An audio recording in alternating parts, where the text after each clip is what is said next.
Hello friends, Sanchita's হোমলিয়ামে আপনাদের সবাইকে স্বাগত। আজ আমি টক দইয়ের রেসিপি আপনাদের সঙ্গে শেয়ার করব। অনেকের হয়তো টক দই ঠিকঠাক জমে না, এইভাবে বানালে জলও কাটবে না, খুব সুন্দর টক দই বসবে। আর এই গরমে তো রোজ টক দই খাওয়া উচিত, আর সেটা ঘরে এভাবে সহজেই বানিয়ে নিন। তো আমি এর জন্য একটা বাটিতে একটু জল দিয়ে নিলাম যাতে দুধটা তলায় না লাগে। এবার আমি 1 লিটার দুধ দিয়ে দিলাম ওই বাটিটার মধ্যে। তারপর আমি মিডিয়াম ফ্লেমে দুধটা ফুটে উঠতে দিলাম। ফুটে উঠেছে, তারপর লো টু মিডিয়াম ফ্লেমে আমি মিনিট 3 ফুটিয়ে নিচ্ছি। নেড়ে ছেড়ে দিতে হবে মাঝে মধ্যেই, না হলে কিন্তু সর পড়ে যাবে উপরে। দেখুন দুধ বেশ খানিকটা কমে এসছে। এবার আমি আঁচটা বন্ধ করে দিলাম। এবার আমি একটা ছাঁকনির মধ্যে 1 টেবিল চামচ টক দইয়ের বীজ নিয়ে নিয়েছি বা দইয়ের হাঁচা নিয়েছি, নিয়ে জলটা ঝরে যেতে দিয়েছি। জলটা ঝরে গেছে। এবার আমি 3 রকম বাটি নিয়ে নিয়েছি, মাটি, কাঁচ এবং স্টিলের। যেহেতু একাধিক পাত্রে বসাচ্ছি তাই এরকম একটা বড় পাত্রের মধ্যে আমি একটা টাওয়েল দিয়ে দিলাম।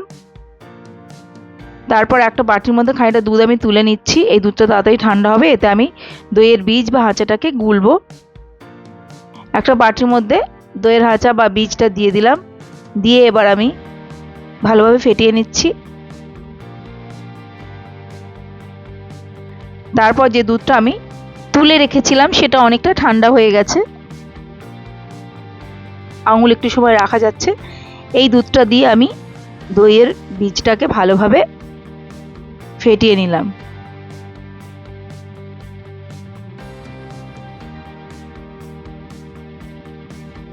এই দুধটাও দেখুন ঠান্ডা হয়ে এসেছে, আঙুল বেশ খানিকক্ষণ রাখা যাচ্ছে। এবার আমি দইয়ের বাটিটার মধ্যে আমি আরেকটু দুধ নিয়ে দইটা পাতলা করে নিলাম। তারপর সেটা দুধের মধ্যে দিয়ে দিলাম, দিয়ে আবার একটু দুধ তুলে নিয়ে বাটিটা ধুয়ে দিয়ে দিলাম। ভালোভাবে মিশিয়ে নিলাম, তবে বেশি টাইম লাগাবেন না, তাহলে ঠান্ডা হয়ে যেতে পারে দুধটা। এবার আমি যে পাত্রগুলো রেডি করে রেখেছিলাম সেই পাত্রগুলোর মধ্যে ট্রান্সফার করে নিচ্ছি।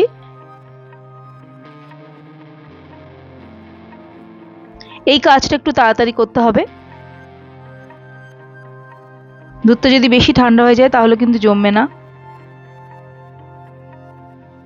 সব কটা বাটিতে আমি ঢেলে নিয়েছি এবং ঢাকনা দিয়ে বন্ধ করে দিয়েছি। মাটির পাত্রটাও একটা স্টিলের বাটি দিয়ে আমি ঢেকে দিচ্ছি।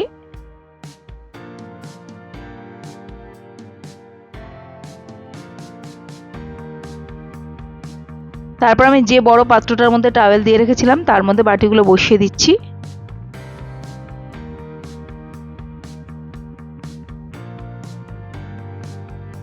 তারপর টাওয়েল দিয়ে ঢেকে দিচ্ছি। আরও একটা টাওয়েল ওপর থেকে দিয়ে দিলাম।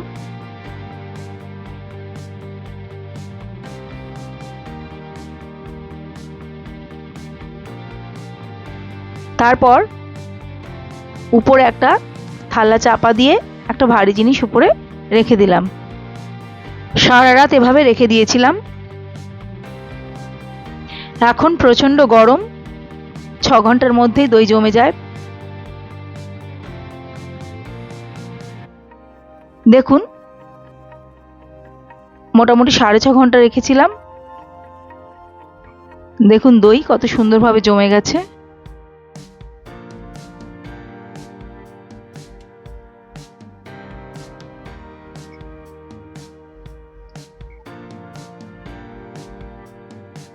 আধ ঘন্টার জন্য ফ্রিজে রেখে দিয়েছিলাম। দেখুন বন্ধুরা দইটা কত সুন্দর জমেছে। উল্টাচ্ছি কিন্তু দইটা পড়ছে না বাটি থেকে। কত সুন্দর জমেছে। এভাবে অবশ্যই বাড়িতে বানাবেন। এই গরমে রোজই দই পাতা উচিত এবং খাওয়া উচিত। আশা করি ভিডিওটা ভালো লেগেছে।